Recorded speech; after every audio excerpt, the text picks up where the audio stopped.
Julie. Hey, happy Saturday to y'all. What y'all been up to? Hope you all had a bright, beautiful, productive week. Uh, Much of the same. Didn't get a chance to do much working out this weekend, so here I am trying to get after it. Trying to pick my energy back up. It's been a pretty draining week. And I started to think, of course, of how important energy is, and definitely your understanding how energy and frequency works depending on how you believe. Uh, some people believes that your body vibrates at a certain frequency and responds to energy.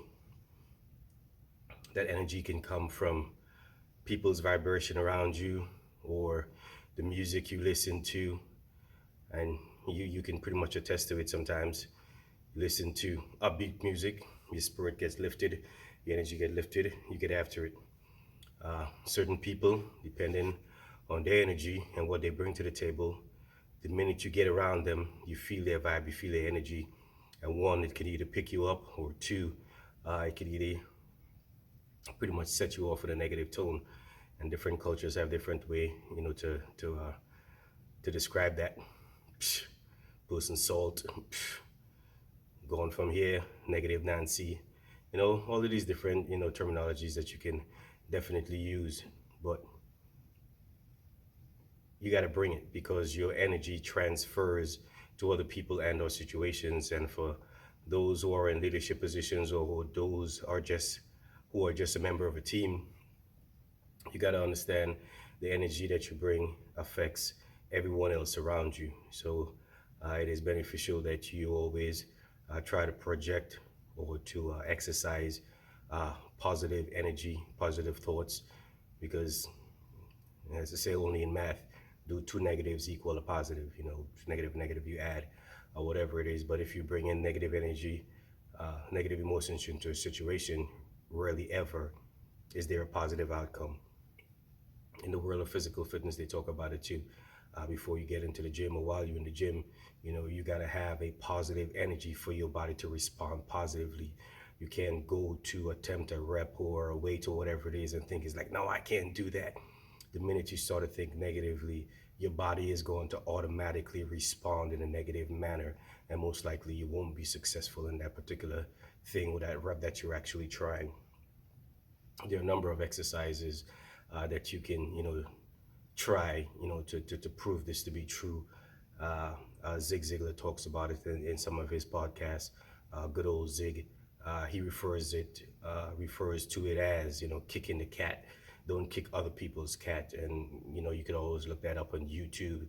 It starts off with a manager's negative energy, negative attitude, and it just transferred to all his subordinates till the end state was, that person kicking a cat. And you'd ask yourself, who in essence did kick that cat? Was it the person that physically kicked the cat, or was it the person that transferred that negative energy all the way down the chain? You can tell if all you bring to the table is negative energy, because people rarely ever want to be around you. You walk in a room, everybody scatters. You start conversating, everybody starts skinning up the face. That's a local term, but you know exactly what I mean. Uh, if much of what you're doing you're not necessarily successful at, sometimes the way that you're thinking, the way that you're feeling transfers into an outcome.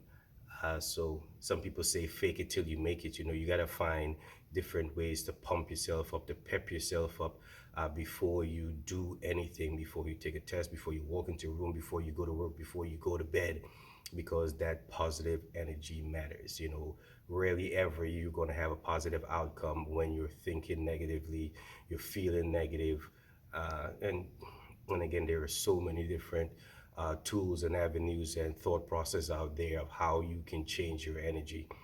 Some people are tested to make sure when you wake up in the morning, you don't reach for your cell phone the first thing, because then you just have a bunch of negative influxes or other people's energy incoming to you. The first thing that you must do every morning is have positive intake, whether that be by music, whether that be by you taking a long cold shower, whether it be by vibrations, whether it be by meditations. You got to have positive input, to have positive output. You got to educate yourself. You got to learn different tools on how to project positive energy and how to project positivity into your life, into your situation, even. And again, you can look at it in your home. The minute you walk in the door, kids run this way, wife run that way.